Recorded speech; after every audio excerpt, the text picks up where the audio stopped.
Hello students, welcome back to my YouTube channel. Start करने जा रहे हैं डे 52 विद क्वेश्चन नंबर 52। कमाल का क्वेश्चन है, पढ़ते हैं। कहते हैं explain the following factor affecting the dividend decision of the company. और दो फैक्टर मुझे गिवन है, टैक्सेशन पॉलिसी और बेटा कैश फ्लो पोजीशन। पहले कैश फ्लो पोजीशन की बात करते हैं। बेटा देखो, डिविडेंड कभी भी इन काइंड नहीं दिया जा सकता। Dividend is always paid in cash. ये कंपनीज एक्ट का रूल है। तो इसका मतलब है, अगर आपकी स्ट्रॉन्ग कैश फ्लो पोजीशन होगी तभी आप अच्छा डिविडेंड बांट पाएंगे।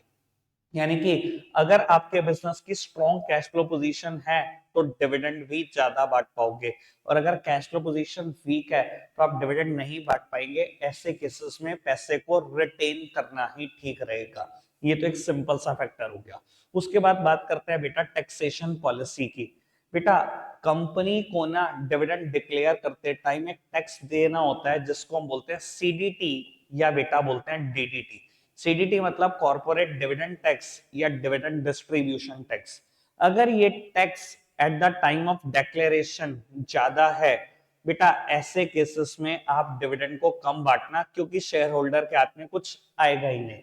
मैं कहता हूं आपने 20 लाख रुपए डिविडेंड बांटने का मूड बनाया, लेकिन आपने देखा टैक्स का रेट है 40%। तो कंपनी ने क्या किया, आज काफी सारे पैसे रोक लिए, सिर्फ 8 लाख रुपए डिविडेंड बांट दिया। 8 लाख में से क्या किया होगा, 40% सरकार को दे दिया होगा, 60% डिविडेंड के तौर पर दे पाए होंगे। यानी कि 8 लाख में से 3,20,000 रुपए टैक्स में ही भाग गया। शेयर होल्डर को कितना मिला, सिर्फ 4,80,000। लेकिन सरकार ने कुछ दिनों के बाद ये टैक्स कम कर लिया और ये टैक्स रह गया अब 20%।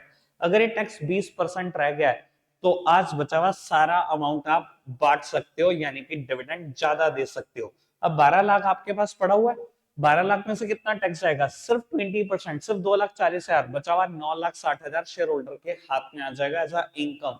तो यानी कि बात बड़ी सिंपल सी ये है, टैक्सेशन पॉलिसी में अगर टैक्स ज्यादा है तो डिविडेंड को कम बांटो, अगर बेटा टैक्स कम है तो आप डिविडेंड को ज्यादा बांटो। तो यही था डे 52। कल आपका बोर्ड का एग्जाम भी है, उसके लिए very very all the best. ठीक है जी, और काफी अच्छे से अटेम्प्ट करना। कल मिलेंगे डे 53 में इकोनॉमिक्स और अकाउंटेंसी के क्वेश्चन के साथ। Bye bye.